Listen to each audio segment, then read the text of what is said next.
and welcome back to Coven Paranormal. Tonight we are investigating in Fran's shop in Shifnal. We're going to try a few experiments, but first up we're going to try a scrying experiment, which was Fran's idea, so I'm going to let her explain it to you. Okay, so this evening we will be using two forms of scrying. I'll be using the scrying mirror, which is a black mirror, and Shell will be having a go with the crystal ball.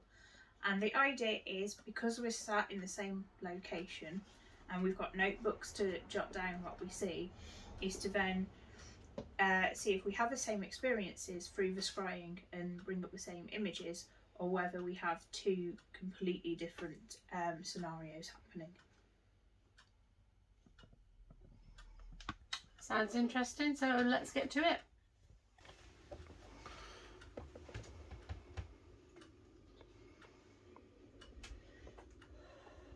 Should we say anything like, spirits that are here, come and commune with me through this crystal ball? Yeah, it does help if you kind of invite them. And I'll do the little...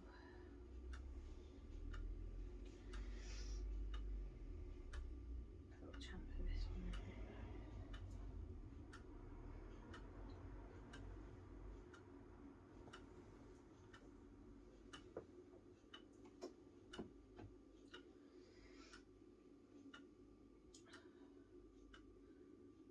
Benevolent spirits, I call you here.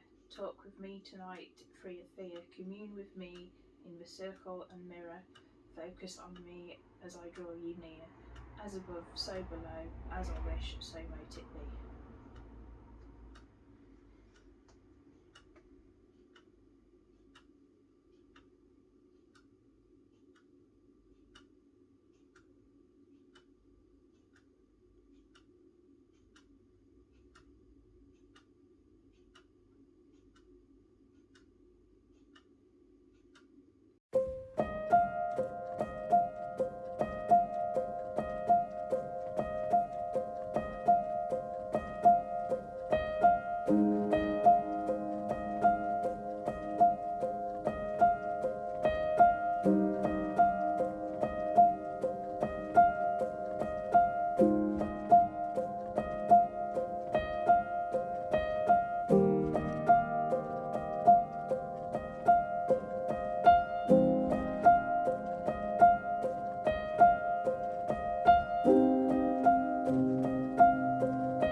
Wow.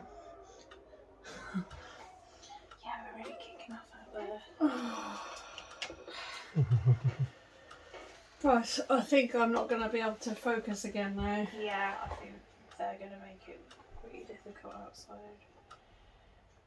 I think once I took my eyes away to write down what I'd seen.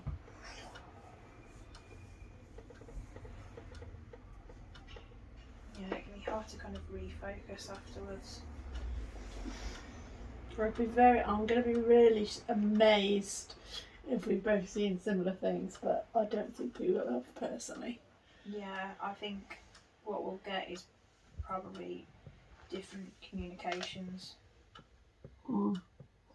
Also got to remember that I'm sat next to the two dolls, so Yeah, you might be getting from them, and I might be getting stuff from the shop. Yeah. So that might be well. We could try switching places then. And then seeing what we get next. And then, because if you are getting stuff from the dolls through the ball, then I might get the same thing.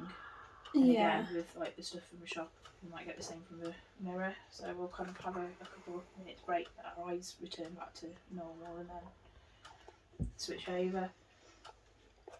I find it hard to like look beyond it. Yeah. Yeah. Every time I start to see anything, I blink or I look towards it and it loses your focus. Because I try and focus, and then that kind of, because obviously you want everything to go kind of blurry and. Yeah, and then something starts to appear, so you look at it and it adjusts your focus. Yeah. Because I did think this kind of thing, it might be easier, like if we were to drink alcohol before. Yeah. Right, so we had like a natural kind of fuzziness. Yeah, that might be a good idea actually. We'll try that one time. You'll have to drive that time, Jode. Yeah. Jody's like, alcohol, I'm up for that. I'll do the next one. Yeah, well, yeah.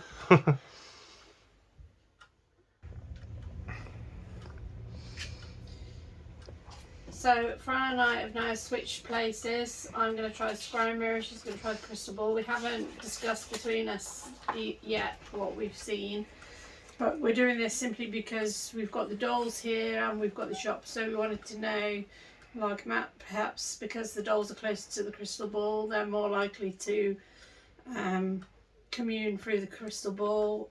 So we're going to see if we get any different results or see what results we get, and then we'll discuss them after. We'll read them out to each other live on camera. Well, not live, but on camera. Okay, ready, Fran? Yep, absolutely.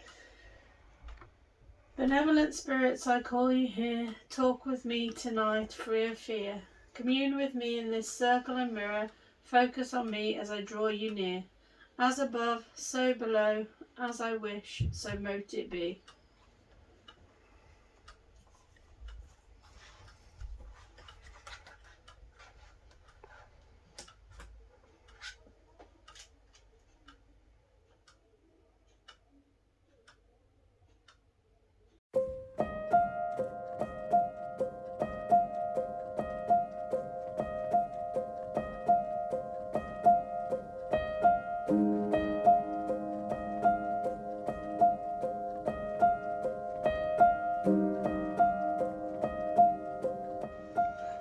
Just struggling to concentrate with all the racket. The noise is distracting. I'm assuming there's a train station down the road, so I'm assuming they're all waiting for a train. I hope so.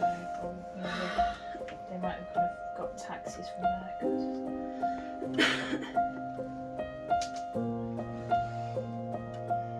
It's probably where they tell the taxi drivers know where to go to.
Right. Yeah, ready to find out.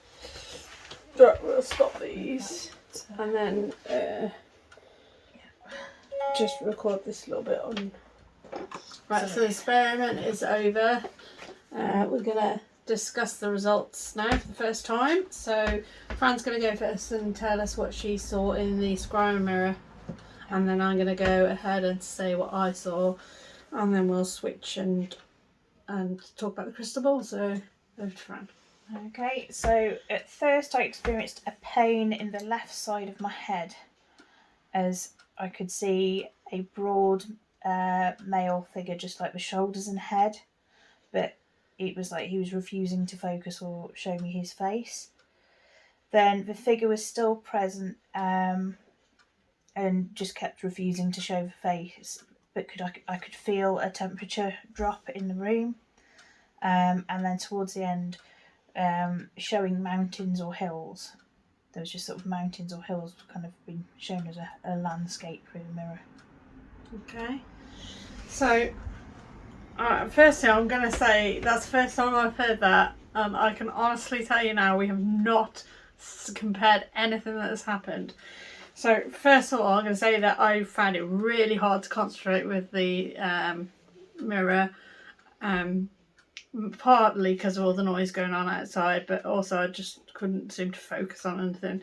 So, firstly, all I did see was two figures quite close together. They were really distantly far away though, so it wasn't like they were really close up. And for some reason, I was certain they kept sort of like flickering in and out of view, but I was pretty sure they were both female, and for some reason I had it in my head that they were dancing. I don't know why. Okay, the second thing I have also written here is also, I'll read it word for word. Also, interesting to note, the left side of my face, in particular my cheek, feels numb. Okay. And it still does now, this right here. Okay. Yeah. So, and the left side of your head. Yeah, it's pretty that's weird kind for of something to happen on the same side. Yeah, strange.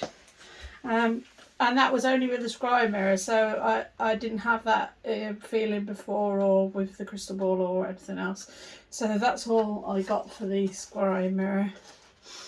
I don't know why the women I thought were dancing. I just, for some reason in my head, they were like dancing around. Not like, I wouldn't say they were like dancing like people would dance nowadays, but they were just like sort of like twirling around and. I think it could have been these two. Possibly, yeah.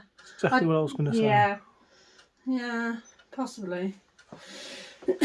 Okay, I'll go first with the scrying experiment then. The crystal ball.